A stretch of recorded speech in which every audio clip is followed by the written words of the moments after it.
ਰਮਨ ਭਾਜੀ, ਆਪਣੇ ਜਿਹੜੇ ਫਰੇਟ ਰੇਟਸ ਆ ਕਹਿੰਦੇ ਬਹੁਤ ਬੂਮ ਕਰ ਰਹੇ ਆ, ਪਰ ਟਰੱਕਿੰਗ ਜੌਬਸ ਡਿਸਅਪੀਅਰ ਹੋ ਰਹੀਆਂ। ਕਹਿੰਦੇ ਵੀ ਜਿਹੜਾ ਨਵਾਂ ਲੇਟੈਸਟ ਫੈਡਰਲ ਡਾਟਾ ਆਇਆ ਉਹਦੇ ਮੁਤਾਬਕ 1000 ਦੇ ਕਰੀਬ ਜਿਹੜੀਆਂ ਟਰੱਕਿੰਗ ਜੌਬਸ ਆ ਉਹ ਐਲੀਮੀਨੇਟ ਹੋਈਆਂ ਜੂਨ ਮਹੀਨੇ ਦੇ ਵਿੱਚ।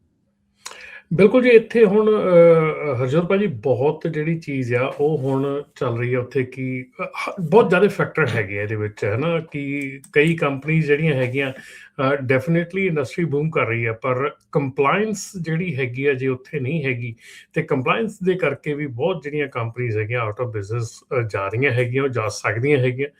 ਉਹਨਾਂ ਦੇ ਕਰਕੇ ਵੀ ਜਿਹੜੀਆਂ ਜੌਬਸ ਆ ਐਲੀਮੀਨੇਟ ਹੋ ਰਹੀਆਂ ਹੈਗੀਆਂ। ਔਰ ਖਾਸ ਕਰਕੇ ਮਤਲਬ ਅੱਗੇ ਅਗੇਨ ਆਪਾਂ ਮੈਕੈਨਿਜ਼ਮ ਅੱਗੇ ਵੀ ਦੇਖਦੇ ਸੀਗੇ ਕਿ ਵੀਅਰਡ ਜੇ ਮੈਕੈਨਿਜ਼ਮ ਹੈਗੇ ਆ, ਵੀਅਰਡ ਮੈਕੈਨਿਜ਼ਮ ਚੱਲ ਰਹੇ ਆ।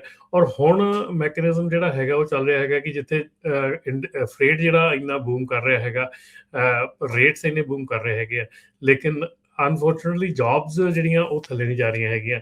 ਸੋ ਇਹਦੀ ਕਹਾਣੀ ਕੋਈ ਅਜੇ ਸਮਝ ਨਹੀਂ ਆ ਰਹੀ ਹੈਗੀ। ਪਰ ਕਈ ਵਾਰੀ ਇੱਕ ਛੋਟਾ ਜਿਹਾ ਆਈਡੀਆ ਵੀ ਮੈਨੂੰ ਕਿਸੇ ਨੇ ਦਿੱਤਾ ਸੀ, ਕਹਿੰਦੇ ਜੀ ਡਰਾਈਵਰਲੈਸ ਟਰੱਕ ਵੀ ਹੋ ਰਹੇ ਆ ਜ਼ਿਆਦਾ, ਇਸ ਕਰਕੇ ਵੀ ਸ਼ਾਇਦ ਹੋ ਰਿਹਾ।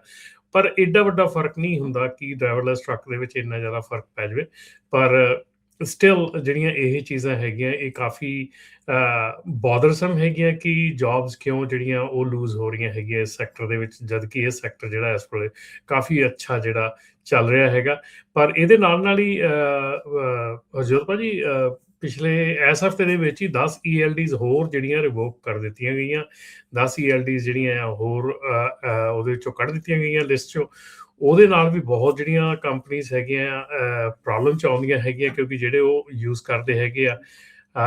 ਦੂਸਰਾ ਜਿਹੜਾ ਇਸ ਵੇਲੇ ਬਹੁਤ ਜ਼ਰੂਰੀ ਜਿਹੜੀ ਚੀਜ਼ ਚੱਲ ਰਹੀ ਹੈਗੀ ਆ ਉਹ ਅਗੇਨ ਇੰਟਰਨੈਸ਼ਨਲ ਕਾਰਗੋ ਥੈਫਟ, ਜਿਹੜੇ ਔਰਗਨਾਈਜ਼ਡ ਕ੍ਰਾਈਮ ਹੈਗਾ ਟੈਕਸਸ ਦੇ ਵਿੱਚ ਜਿਹੜਾ ਫੜੇ ਗਏ ਹੈਗੇ ਆ $multi-million ਕ੍ਰਿਮੀਨਲ ਐਂਟਰਪ੍ਰਾਈਜ਼ ਆ, ਉਹਨਾਂ ਦੇ ਉੱਤੇ ਵੀ ਜਿਹੜੀ ਆ ਡੈਫੀਨੇਟਲੀ ਇਸ ਵੇਲੇ ਕਾਫੀ ਜ਼ਿਆਦਾ ਜਿਹੜਾ ਜ਼ੋਰ ਚੱਲ ਰਿਹਾ ਹੈਗਾ। ਕੰਪਨੀਜ਼ ਜਿਹੜੀਆਂ ਆ ਉਹਨਾਂ ਨੂੰ ਕਾਫੀ ਜ਼ੋਰ ਦੇ ਨਾਲ ਇਹ ਜਿਹੜੀ ਚੀਜ਼ ਆ ਇਹਦੇ ਪਿੱਛੇ ਕੰਮ ਚੱਲ ਰਿਹਾ।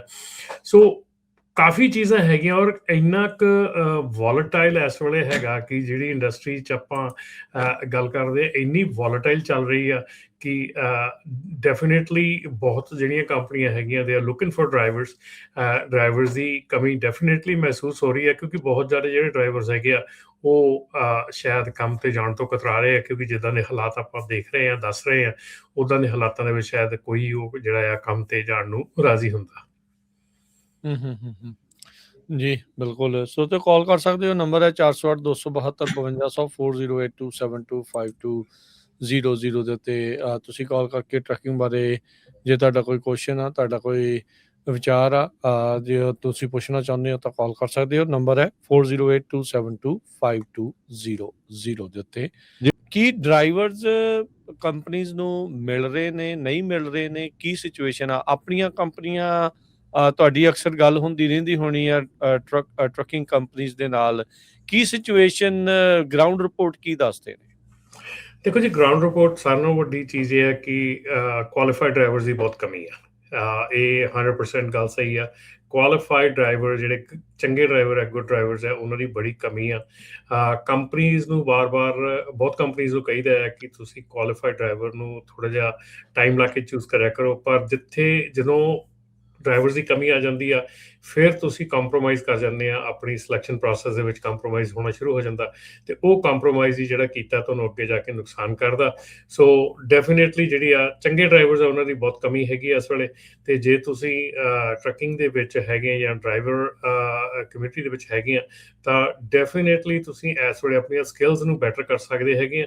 ਸਕਿੱਲਸ ਨੂੰ ਬੈਟਰ ਕਰਨ ਦੇ ਨਾਲ ਤੁਸੀਂ ਜਿਹੜੇ ਆ ਆਪਣੀ ਇੰਗਲਿਸ਼ ਨੂੰ ਬੈਟਰ ਕਰੋ, ਆਪਣੇ ਸਕਿੱਲਸ ਨੂੰ ਬੈਟਰ ਕਰੋ, ਕੋਰਸਿਸ ਲਓ, ਕੁਛ ਨਾ ਕੁਛ ਐਸਾ ਨਾਲ ਦੇ ਨਾਲ ਕਰੋ ਤਾਂ ਕਿ ਤੁਹਾਨੂੰ ਜਿਹੜਾ ਆਉਣ ਵਾਲਾ ਸਮਾਂ ਹੈਗਾ ਉਹਦੇ ਵਿੱਚ ਇਹ ਜੌਬ ਦੇ ਵਿੱਚ ਅੜਚਨਾ ਨਾ ਆਉਣ ਔਰ ਤੁਹਾਨੂੰ ਕੁਆਲੀਫਾਈਡ ਡਰਾਈਵਰ ਦੀ ਤਰ੍ਹਾਂ ਮੰਨਿਆ ਜਾਵੇ, ਜਿੱਦਾਂ ਕਿ ਆਪਾਂ ਪ੍ਰੋਫੈਸ਼ਨਲ ਕਮਰਸ਼ੀਅਲ ਡਰਾਈਵਰ ਕਹਿੰਦੇ ਆ। ਸੋ ਪ੍ਰੋਫੈਸ਼ਨਲ ਬਣੋ।